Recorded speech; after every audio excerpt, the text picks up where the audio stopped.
برادران عزیز، نوجوانان ملت، اللہ رب العزت کا بے انتہا فضل اور کرم ہے۔ رب کائنات نے ہم سب کو جمعہ کی ساعتیں نصیب فرمائی۔ برادران عزیز، جیسے کہ میں بار بار کہتا ہوں، اللہ رب العزت کی بے شمار نعمتیں اللہ رب العزت نے ہمیں نوازی ہیں۔ ان سب نعمتوں میں سب سے بڑھ کر جو نعمت اللہ نے ہمیں دی ہے وہ ایمان کی دولت ہے۔ ایمان ایک عظیم نعمت ہے، اس کی حفاظت ہم سب کی ذمہ داری ہے۔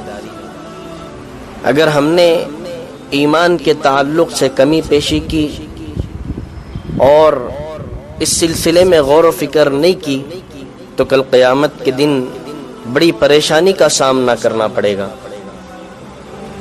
اور اگر ہم نے اس کے سلسلے میں سوچا، غور و فکر کیا، ہماتن اس کوشش میں رہے، اس لگن میں رہے کہ کیسے ہم اپنے ایمان کو مضبوط کر لیں، کیسے ہم اپنے ایمان کو بچا لیں، کیسے ہم اللہ رب العزت کے برگزیدہ بندے بن جائیں، کیسے رسول اللہ کی اطاعت ہم سے ہو جائے، بار بار ہم اپنے دل کے اندر اس احساس کو پیدا کرتے رہیں گے، ضرور بالضرور کل قیامت کے دن اللہ رب العزت کے سامنے جب پیشی ہوگی، جب ہمارے ایمان کے متعلق مطالبہ ہوگا تو شاید یہ گمان کیا جا سکتا ہے کہ اللہ رب العزت ہمارے نام اعمال کو دیکھ کر بغیر حساب کتاب کے جنت الفردوس ہمارے مقدر میں کر دیں۔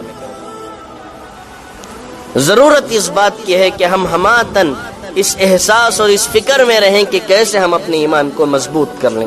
گزشتہ جمعہ آپ حضرات کے سامنے بتلایا گیا کہ عورتوں کے تعلق سے بھی کہ کیسے عورتیں پردے کا لحاظ کریں، کیسے نظروں کی حفاظت کی جائے۔ قرآن اس سلسلے میں کیا کہتا ہے؟ برادران عزیز، باریکیاں بہت ہیں، ضرورت اس بات کی ہے کہ ہم اپنے اندر احساس کو جگائیں۔ بنی اسرائیل کے واقعات آپ حضرات کے سامنے گزشتہ جمعہ عرض کیے گئے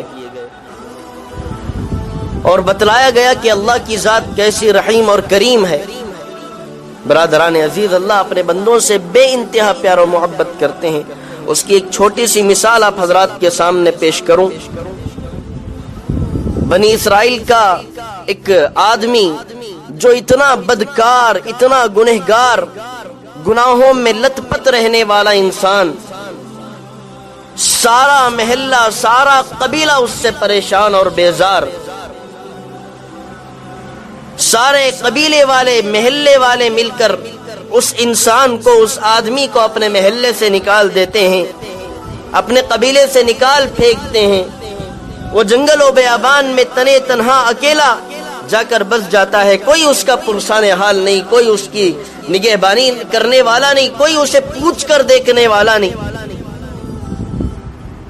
میں اس لیے یہ واقعہ عرض کر رہا ہوں کہ اللہ اپنے بندوں سے کتنا پیار و محبت کرتے ہیں، اور ہم ہیں کہ ہر آن، ہر لمحہ، قدم بقدم، قدم سے قدم ملائے گناہوں پر گناہ کرتے چلے جا رہے ہیں۔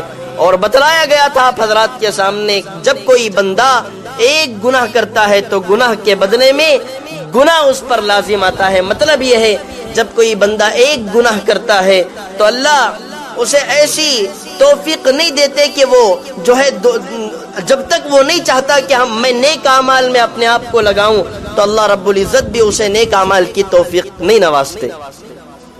ایک گناہ کرے گا تو دوسرے گناہ کی نحوست میں پڑ جائے گا، دوسرا کرے گا تو تیسرے کی نحوست میں پڑ جائے گا۔ بہرحال وہ انسان، وہ آدمی جنگل و بیابان میں اکیلا تنے تنہا، کوئی اسے پوچھ کر دیکھنے والا نہیں۔ اس کے آخری لمحات آئے، آخری لمحات آئے، اب وہ اس دنیا سے رخصت ہو رہا ہے۔ بڑی پریشانی کے عالم میں وہ اپنے دائیں طرف دیکھتا ہے، یعنی سیدھی جانب، کوئی اسے نظر نہیں آتا۔ پھر اپنے بائیں جانب یعنی دائیں طرف دیکھتا ہے، الٹی جانب دیکھتا ہے تو اسے وہاں بھی کوئی نظر نہیں آتا۔ مجبور لاچار ہو کر اپنے چہرے کو آسمان کی طرف اٹھاتا ہے اور کہتا ہے، اے رب ذوالجلال، تجھے پتا ہے تو جانتا ہے، ساری بستی والے مجھے جو ہے مجھ سے بیزار ہو کر تنہا مجھے اس جنگل و بیابان میں چھوڑ کر چلے گئے ہیں، پھینک کر چلے گئے ہیں، کوئی میرا نگہبان نہیں ہے۔ کیا تیری ذات بھی مجھے چھوڑ دے گی؟ میں اس امید میں لگا ہوں، میرے اندر یہ امید جگ رہی ہے کہ تیری ایک ذات ایسی ہے جو ضرور بھی ضرور میری مغفرت کرے گی، ضرور بھی ضرور میرے تعلق سے سوچے گی، یہ میری امید جگ رہی ہے۔ اتنے الفاظ تھے، اس کا انتقال ہو گیا، حضرت موسیٰ پر وحی نازل ہو گئی۔ وہی جانتے ہیں نا، وہی نازل ہو گئی، اے موسیٰ جاؤ فلانے جنگل و بیابان میں میرا ایک ولی جس کا انتقال ہو گیا ہے اسے اٹھاؤ، اس کے نہلانے کا اور کفن کا انتظام کرو، اور ساری بستی والوں سے یہ کہہ دو، جو جتنے زیادہ گنہگار ہیں ان سے بھی کہہ دو، جو بھی اس کے جنازے میں شریک ہوگا اللہ اس کی مغفرت فرما دیں گے۔ اللہ اکبر! کیا مقام و مرتبہ اللہ نے عطا فرمایا، کتنا مقام اللہ نے اس بندے کو دیا، صرف اس کے احساس کی وجہ سے۔ کس وجہ سے بھائی؟ احساس کی وجہ سے اللہ رب العزت نے اسے وہ مقام و مرتبہ عطا کیا۔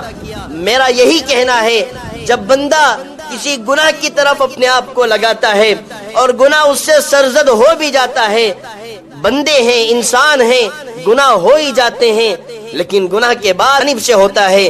گناہ کرنے کے بعد اگر بندے کے اندر احساس پیدا ہو جائے اور یہ بات آ جائے کہ اللہ میں نے یہ کیا کر دیا، اے اللہ مجھ سے یہ کیا ہو گیا، اللہ کی ذات جو ہے جوش میں آ جائے گی، فوراً ایسی توفیق ملے گی، وہ توبہ کرے گا اور نیک اعمال اللہ رب العزت اس سے کرتے چلے جائیں گے، کراتے چلے جائیں گے۔ یہ اللہ کی ذات ہے۔ ساری بستی میں یہ اعلان کرا دو، جو اس کے جنازے میں شریک ہوگا ہم اس کی مغفرت کر دیں گے۔ ساری بستی والے اکٹھے ہو گئے، مجمع در مجمع، اتنا زیادہ مجمع جمع ہو گیا، جنازہ لایا گیا۔ جب لوگوں نے اس کو دیکھا، حضرت موسیٰ سے کہا، اے موسیٰ یہ وہی انسان ہے جس کو ہم نے جس سے بیزار آ کر ہم نے اس کو جنگل و بیابان میں پھینک دیا تھا، چھوڑ دیا تھا تنہا اکیلا، یہ کیسے اللہ کا ولی ہو سکتا ہے؟ جب حضرت موسیٰ نے اللہ سے سوال کیا تو اللہ رب العزت نے وہی بھیجی کہ اے موسیٰ جب یہ اکیلا تنہا تھا اور جنگل و بیابان میں تھا، اس نے اپنی دائیں جانب اور بائیں جانب دیکھا، اسے کوئی نظر نہیں آیا۔ اے موسیٰ اس کا کوئی پرسان حال نہیں، مجبور اور لاچار ہو کر جب اس نے میری طرف نگاہ اٹھائی، مجھے دیکھا اور مجھ سے سوال کیا، اے موسیٰ اگر میں بھی اسے چھوڑ دوں تو مجھ میں اور بندوں میں کیا فرق رہ جائے گا؟ مجھ میں اور بندوں میں کیا فرق رہ جائے گا؟ کیا میری شان اس بات کو گوارا نہیں کر سکتی تھی کہ میں اسے ایسے ہی پرسان حال چھوڑ دوں؟ اے موسیٰ میں نے اس کی سنی اور اس کی مغفرت کر دی، اور اعلان کر دو اس مجمع میں جو اس کی نماز جنازہ پڑھے گا ہم اس کی بھی مغفرت کر دیں۔ یہ شان ہے اللہ رب العزت کی، یہ اللہ رب العزت اپنے بندوں سے اتنا پیار و محبت کرتے ہیں۔ ہمارے اندر ایک احساس جگے، ایک احساس کا مادہ ہم اپنے اندر لائیں کہ نہیں، اتنی زندگی ہماری گناہوں میں گزر چکی ہے، ہم دل ہی دل میں اس بات کو لائیں کہ نہیں اللہ میں ضرور بھی ضرور آئندہ زندگی آپ کی فرما برداری اور اطاعت میں گزاروں گا۔ ایک بندہ 20 سال تک خدا کی فرما برداری میں اپنی زندگی گزارتا ہے، 20 سال تک۔ انسان تو انسان ہوتے ہیں، کبھی گناہ کبھی نیکی، کبھی گناہ کبھی نیکی۔ اللہ کے اولیاء کے علاوہ جو ہے عام انسانوں کی یہ بات ہے کہ وہ گناہوں میں بھی برابری کر لیتے ہیں، کبھی نیک اعمال کی توفیق مل جاتی ہے تو وہ نیکیوں میں بھی جو ہے نیکیوں پر نیکیاں کرتے چلے جاتے ہیں، لیکن اللہ کے ولیوں کی بات ہی کچھ اور ہے، وہ جو ہے اللہ کو ناراض، اللہ کی نافرمانی میں اپنے اوقات کو بالکل نہیں خرچ کرتے۔ بہرحال وہ آدمی، وہ انسان 20 سال تک خدا کی فرما برداری میں اپنی زندگی کو گزارتا ہے، اور شیطان کے بہکاوے میں آ کر، بہاؤں میں آ کر وہ پھر 20 سال تک گناہوں میں اپنی زندگی کو خرچ کرتا ہے۔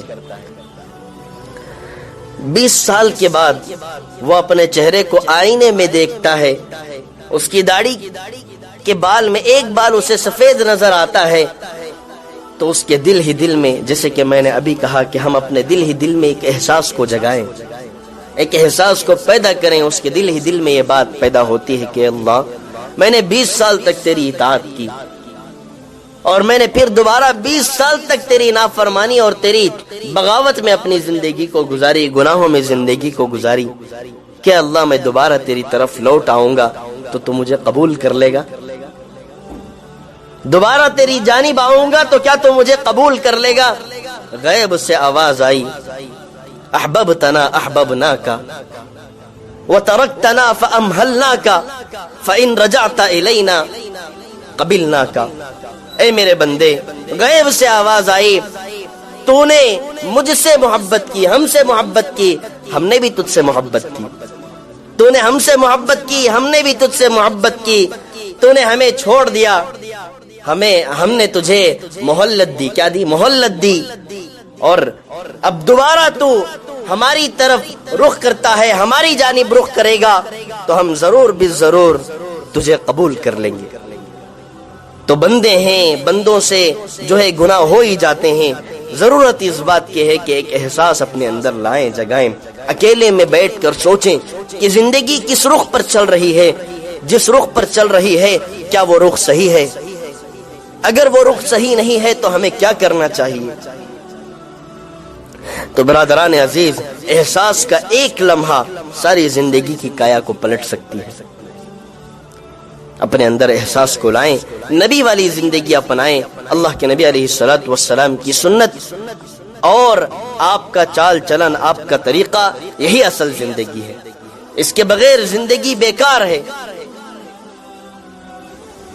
اور میں نے کہا تھا آپ حضرات کے سامنے، ہر عمل اخلاص سے ہو تو پھر زندگی میں جینے کا مزہ آئے گا، اور کل قیامت کے دن جو اعمال ہم نے کیے اخلاص کے ساتھ، اس کا جو ہے صلہ اور بدلہ وہاں ملے گا، وہ جو ہے اللہ، وہ ساری انسانیت کے سامنے، ساری دنیا کے سامنے اللہ رب العزت دکھائیں گے، وہاں شان ہوگی، خوشی اور جو ہے مسرت کا جو مقام ہوگا وہ ناقابل ذکر ہے۔